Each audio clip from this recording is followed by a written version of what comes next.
people, jumpa lagi dengan saya di Nirwanti Karina Channel. Nah, kali ini saya akan membahas mengenai bab 2, usaha dan pesawat sederhana bagian 2, yang akan secara khusus membahas mengenai pesawat sederhana. Jika kamu diminta untuk memotong sebuah kertas, kira-kira alat apa yang akan kamu pakai? Ya, tentu kita akan memakai gunting. Ternyata gunting itu adalah pesawat sederhana. Pesawat sederhana adalah peralatan yang bisa memudahkan pekerjaan manusia. Dalam mempelajari pesawat sederhana, kamu akan mengenal istilah berikut: titik tumpu, titik beban, dan titik kuasa. Titik tumpu adalah titik yang menjadi tumpuan beban dan sifatnya tetap. Titik beban adalah tempat melekatnya beban. Titik kuasa adalah tempat diberikannya gaya kuasa. Pesawat sederhana meliputi tuas atau pengungkit, katrol, dan bidang miring. Pengungkit adalah pesawat sederhana berupa batang keras yang dapat berotasi suatu titik tumpu. Perhatikan gambar berikut. Ini adalah gambar pengungkit. F adalah gaya kuasa dengan satuan Newton, W adalah beban dengan satuan Newton, LK adalah lengan kuasa dengan satuan meter, dan LB adalah lengan beban dengan satuan meter. Prinsip kerja pengungkit adalah dengan gaya kecil, beban berat mampu dipindahkan. Gaya bisa diperkecil dengan cara memperpendek lengan beban. Jika lengan bebannya pendek, maka lengan kuasanya akan semakin panjang. Semakin panjang lengan kuasa, semakin kecil gaya yang dibutuhkan. Secara matematis, hubungan antara F, W, LK, dan LB dirumuskan sebagai berikut. F kali LK sama dengan W kali LB. Dapat diturunkan menjadi F sama dengan W kali LB per LK, atau F sama dengan W kali LB per LK. Berdasarkan posisi titik tumpu, titik beban, dan titik kuasanya, pengungkit dibedakan menjadi 3, yaitu sebagai berikut. A. Pengungkit jenis 1. Pengungkit jenis 1 adalah pengungkit yang titik tumpunya berada di antara titik beban dan titik kuasa. Jenis ini merupakan bentuk dasar dari suatu pengungkit. Contoh pengungkit jenis 1 adalah jungkat-jungkit, gunting, tang, palu, linggis, dan sebagainya. Pengungkit jenis 2.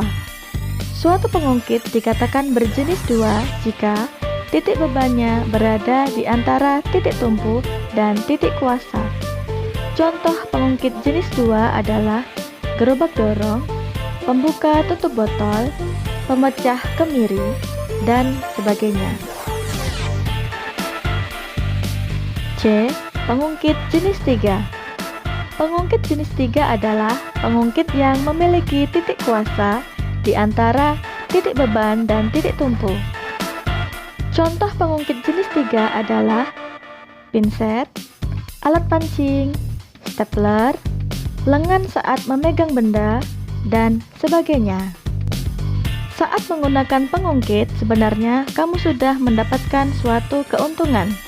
Keuntungan itu disebut sebagai keuntungan mekanis.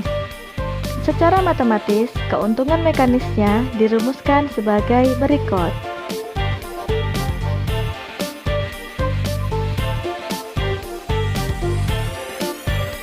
Dua, bidang miring. Bidang miring adalah pesawat sederhana yang berupa papan atau bidang yang dibuat miring. Hal itu bertujuan untuk memperkecil usaha saat memindahkan beban yang berat. Semakin landai bidang miring, gaya yang diberikan semakin kecil. Sebaliknya, semakin curam bidang miring, gayanya semakin besar. Perhatikan gambar berikut. Ini adalah gambar bidang miring dengan F adalah gaya dengan satuan Newton, W adalah beban dengan satuan Newton, H adalah tinggi papan dengan satuan meter, dan S adalah panjang papan dengan satuan meter. Secara matematis, hubungan antara F, W, H, dan S dirumuskan sebagai berikut. F kali S sama dengan W kali H. Contoh peralatan yang memanfaatkan prinsip bidang miring adalah tangga yang dibuat berkelok-kelok, pisau, kapak, skrup, dan sebagainya.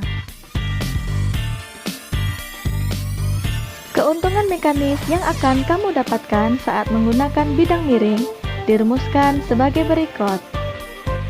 S per H sama dengan W per F.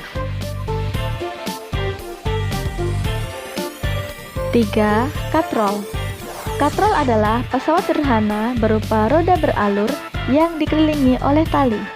Prinsip kerja katrol adalah mengubah arah kerja gaya sehingga beban bisa terangkat dengan mudah.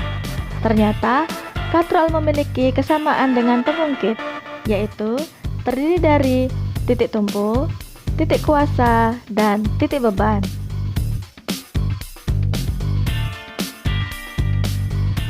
Secara umum, katrol dibagi menjadi 3, yaitu sebagai berikut.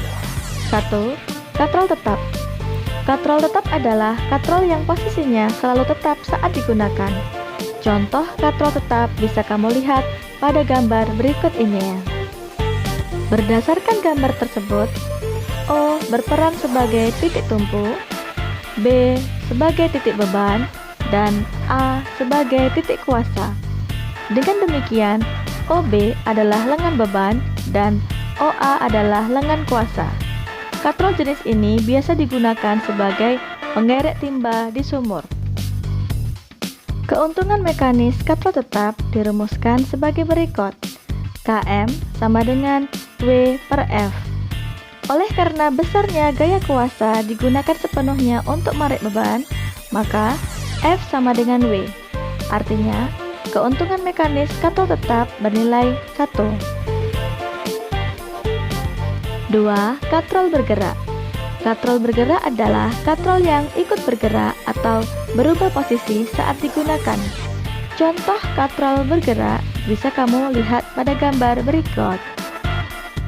Berdasarkan gambar tersebut, B berperan sebagai titik tumpu, O sebagai titik beban, dan A sebagai titik kuasa.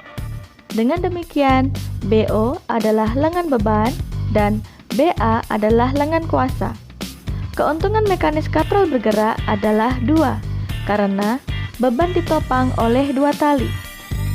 Katrol jenis ini biasa dipakai untuk mengangkat adonan semen ke lantai atas pada saat pembangunan gedung atau rumah. 3. Katrol majemuk. Katrol majemuk adalah perpaduan antara katrol tetap dan katrol bergerak. Semakin banyak katrol yang digunakan, semakin mudah digunakan untuk mengangkut suatu barang. Keuntungan mekanis katrol majemuk bisa dilihat dari banyaknya tali. Contohnya sebagai berikut. Katrol majemuk tersebut terdiri atas 2 katrol bergerak dan 1 katrol tetap. Ketiga katrol dihubungkan oleh sebuah tali sedemikian sehingga terbentuk 3 lilitan tali sesuai nomor di atas, yaitu 1, 2, dan 3. Oleh karena itu, keuntungan mekanisnya sama dengan 3. Nah, demikian tadi penjelasan mengenai pesawat sederhana. Jangan lupa untuk klik subscribe untuk mendapatkan update video-video pembelajaran terbaru IPA dari channel ini.